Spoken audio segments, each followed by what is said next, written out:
chamo de Sebastião Soares, né? Mas meu nome mesmo é Dião. Afetivamente é Dião. Tem uma trajetória, né, como todo qualquer ser humano, muito parecida com a trajetória de um brasileiro. Eu sou um brasileiro, de verdade, né? Nordestino, né? Do sertão do Nordeste, nasci no sertão do Nordeste, numa casa parecida com essa. Aliás, igual a essa casa aqui, né? Só não tinha o telhado de sapê, porque lá não tem sapê. Mas assim, a minha mãe ainda tinha filho com parteira. E os filhos não tinha cama assim, com a filha com uma cama dessa, uma cama de caipira. Era tudo em rede, né? Me chamava uma parteira para ter os filhos. E eu sou o terceiro de uma geração de 11 filhos. A minha mãe me teve, ela tinha 15 anos de idade, né? Quando ela me teve. E chegou a morrer aos 37 anos, já tendo tido 11 filhos.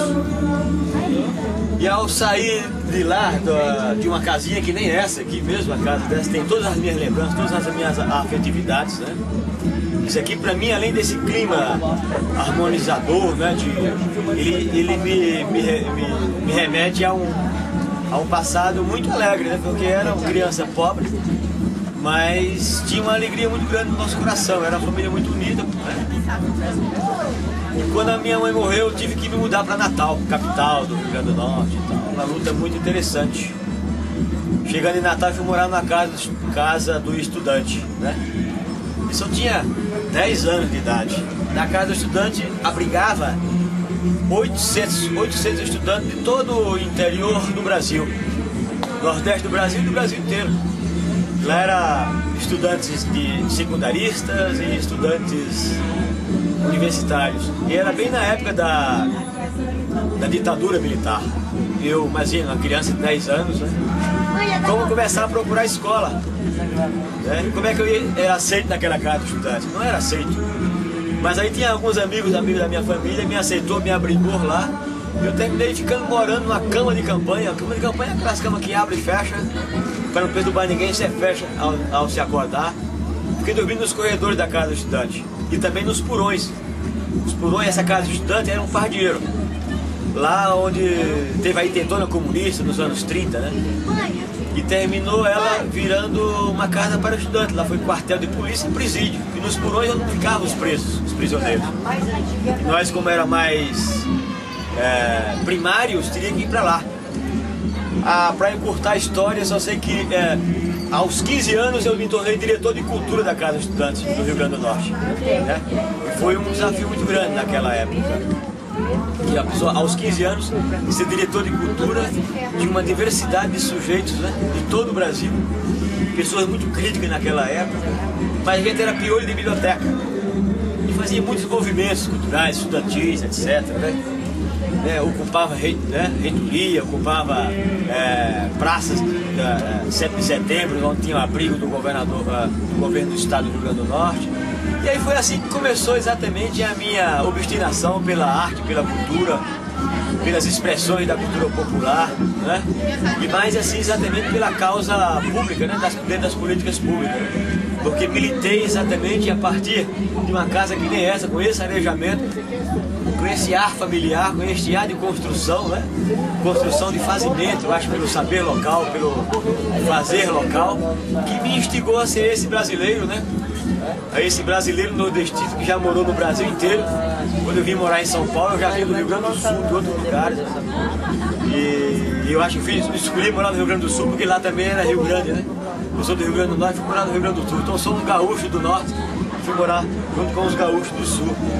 E é uma alegria muito grande estar aqui hoje, né, representando aqui exatamente essa edificação, né, do patrimônio arquitetônico, patrimônio cultural, né?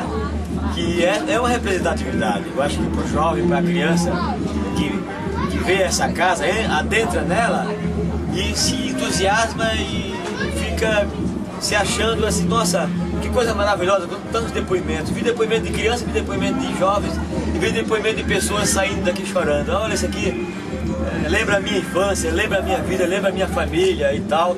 E aqui tem toda a minha lembrança também, né? Tem toda a minha lembrança.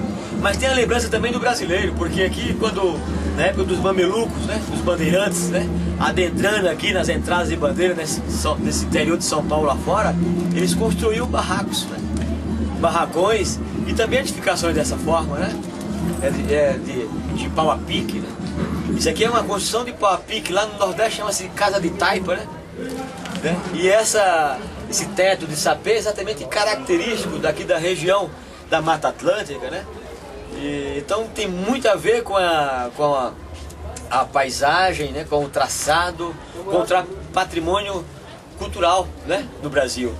E aqui a gente fica muito alegre em poder estar representando exatamente esse patrimônio cultural, né, esse patrimônio da edificação cultural brasileira, né, é essa representatividade que a gente tem aqui. Somos muito felizes por sermos brasileiros e sou mais feliz ainda por poder contar com esse arejamento dentro de uma casa de taipa igualzinha que eu nasci. Eu me sinto saudade, eu sinto muita saudade. Deitado numa rede dessa, uma rede de varanda, mas a rede lá de casa é uma rede branca. A rede branca assim, que é meio que de murinho, uma rede branca, alvinha, como dizia minha mãe. E ela me teve numa rede com uma parteira, dentro de uma casa que nem essa. Tinha 2 vãos assim, um fogão a lenha, umas panelas de barro e muita criança gritando no terreiro, galinhas e galo no chiqueiro, para resguardar, né, para ter o resguardo da minha mãe. Era um mês de resguardo a mãe tinha. A mãe tinha um filho, passava um mês inteiro descansando numa rede, né? E eu tive esse privilégio de ser filho dessa mulher chamada Iraci, que é filha de uma índia com um italiano. E eu sou, meu pai, né, casou com ela, que meu pai também já é filho de uma negra com um turco, né? Então é uma mistura interessante, que foi lá para o interior do Rio Grande do Norte, lá para o sertão mesmo nordestino, habitar e construir uma casa dessa. Portanto, é uma demonstração muito interessante, muito emocionante e que nos remete às nossas raízes, às nossas matrizes, à nossa ancestralidade. E demonstrando isso aqui num primeiro encontro da cultura caipira em São Miguel Paulista, né, para todos os brasileiros do Nordeste e do Brasil. É uma alegria muito grande, fico muito feliz por isso.